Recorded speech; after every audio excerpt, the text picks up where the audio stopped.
Today we will talk on temperaments.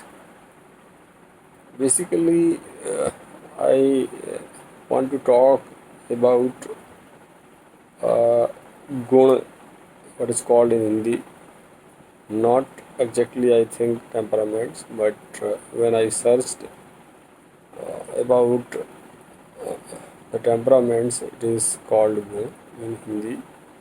But temperaments can change frequently, and sometimes we show some other temperament while um, by nature it's not. That's why there is a little difference between temperament and guna, what is called in Hindi. Basically, these are guna are related to the nature of a person. So whatever it is, but let us talk.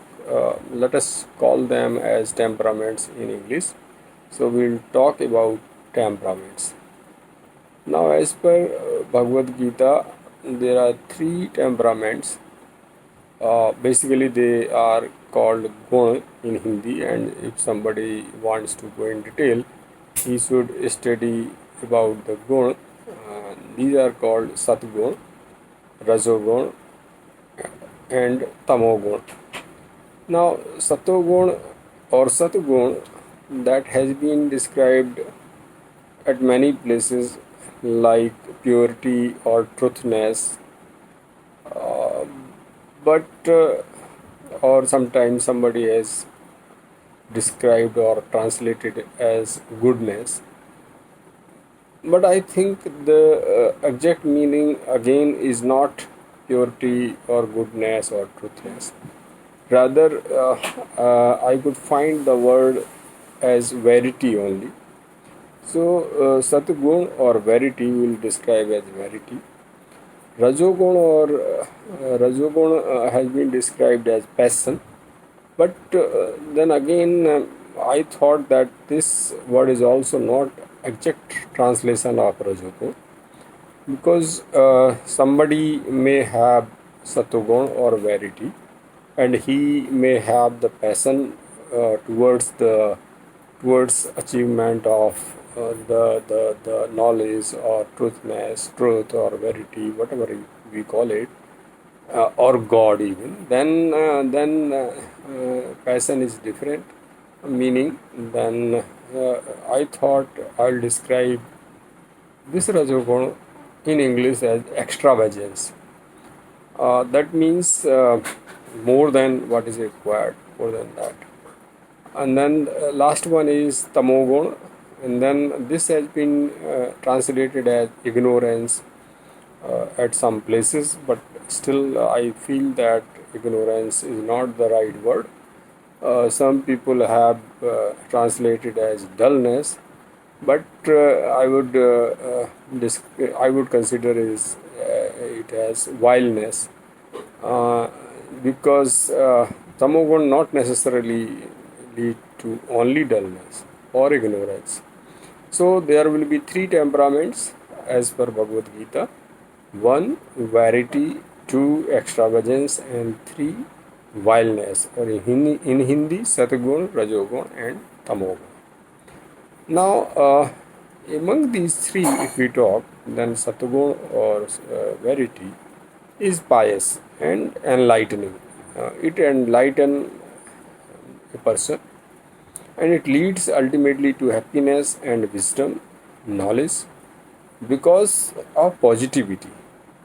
And this positivity is in every action, and positivity is in thinking. So the mindset of a person who is following, adopting such gun or verity will be positive. So then, rajogun or extravagance means it is the source of uh, attachment, passion towards materialistic world, strong desires, and to this is basically to gratify fruitive desires temporarily.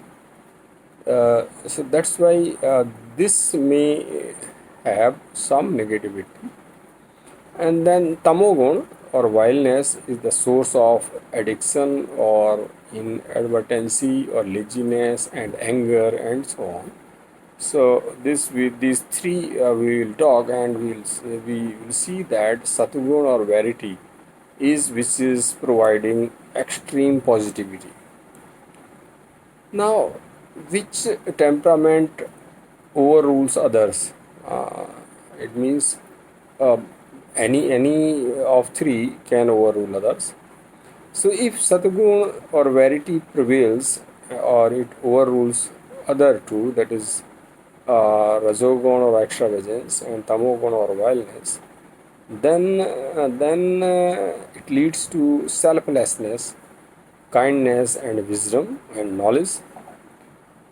If rajogun or extravagance predominates or overrules other two, then there will be greed, ego, and agitation to senses for their gratification, for the gratification of desires, that will prevail. And if tamogun or vileness prevails or predominates or overrules other two, then this will lead to unwise behavior, negligence, addiction, and infatuation predominance. Then it means we can say that satguna or verity leads to positive energy only positive energy, no negative energy. Rajoguna or extravagance leads to some negative energy, and tamogun or vileness leads to large amount of negative energy. Now, overall energy may be positive or negative depending upon satgun, rajogun, and tamogun or verity, extravagance, and vileness being practiced by an individual.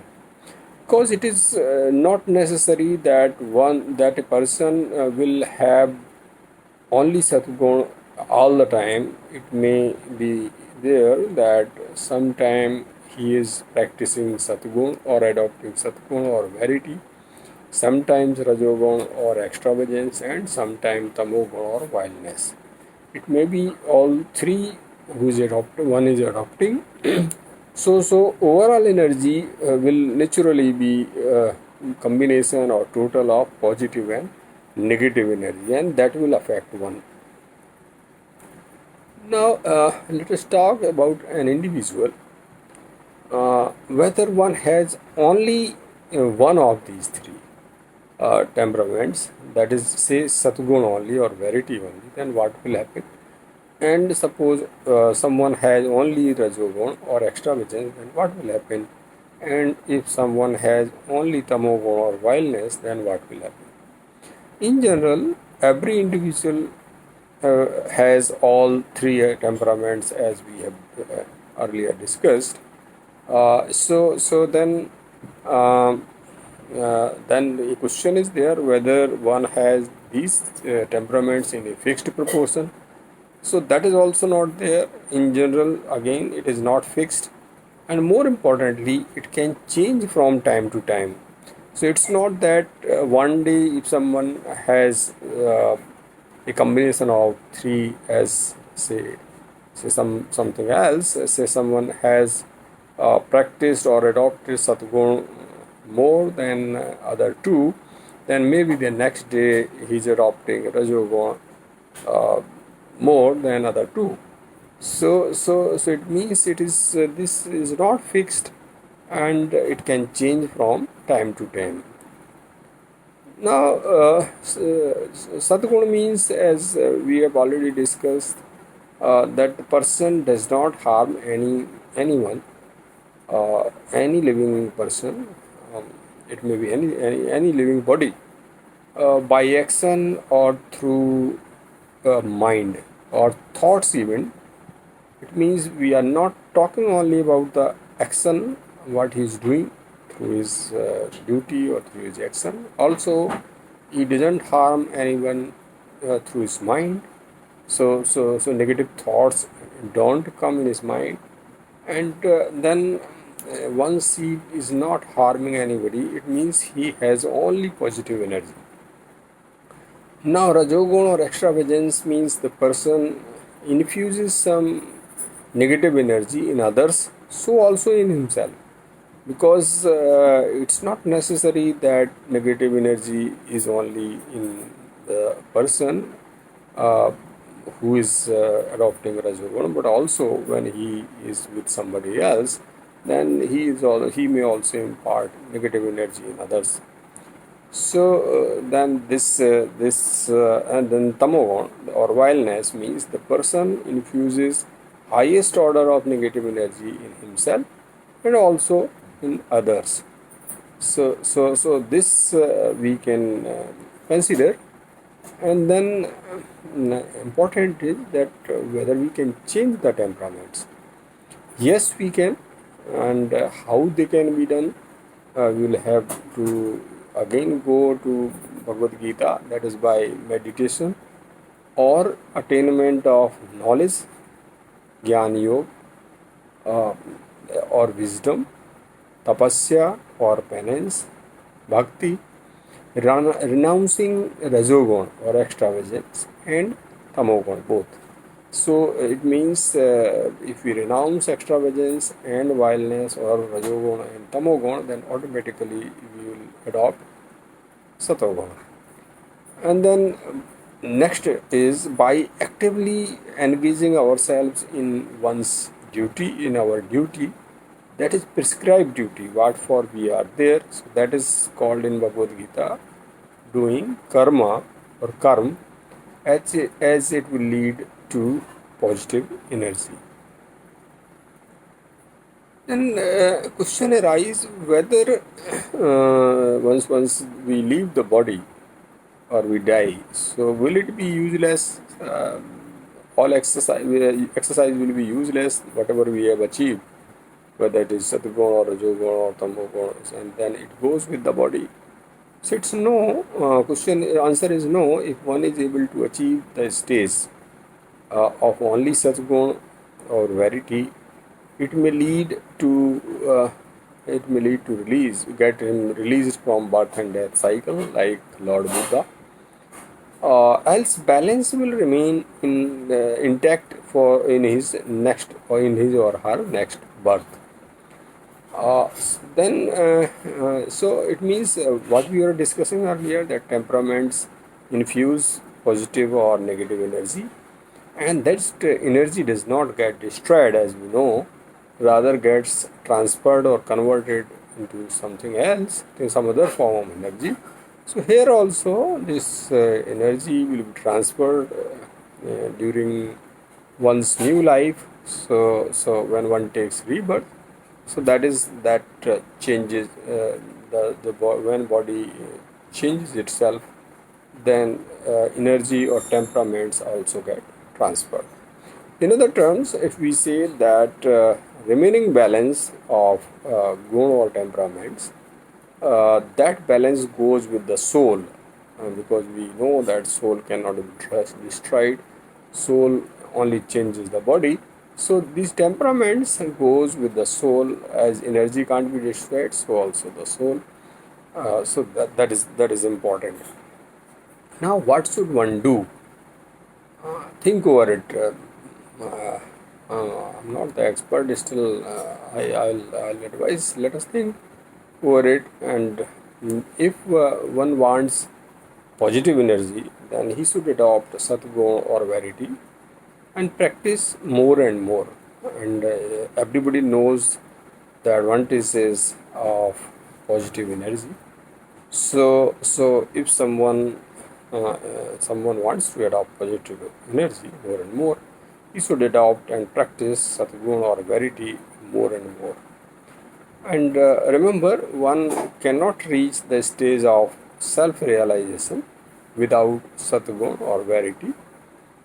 So if someone wants to reach the stage of self-realization, then he must practice satguna or verity. Then, as we have discussed, that satguna or verity is important to achieve selflessness and knowledge.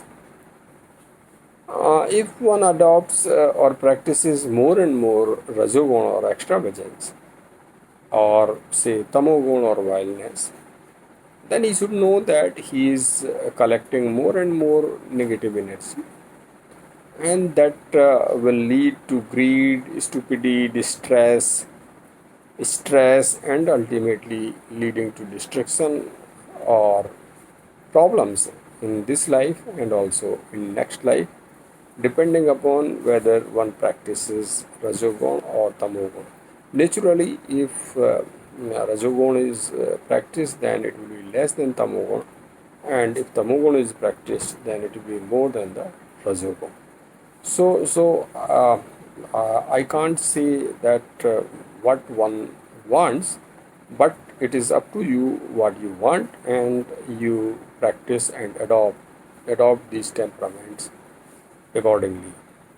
This I have discussed from Srimad Bhagwadgita, what I could understand, but let me tell you that I am not the expert, but still I thought that I will convey in my words what I understood from it. Thank you very much. I am KM Soni, Krishna Murari Soni, retired ADGC Priori. Thanks a lot.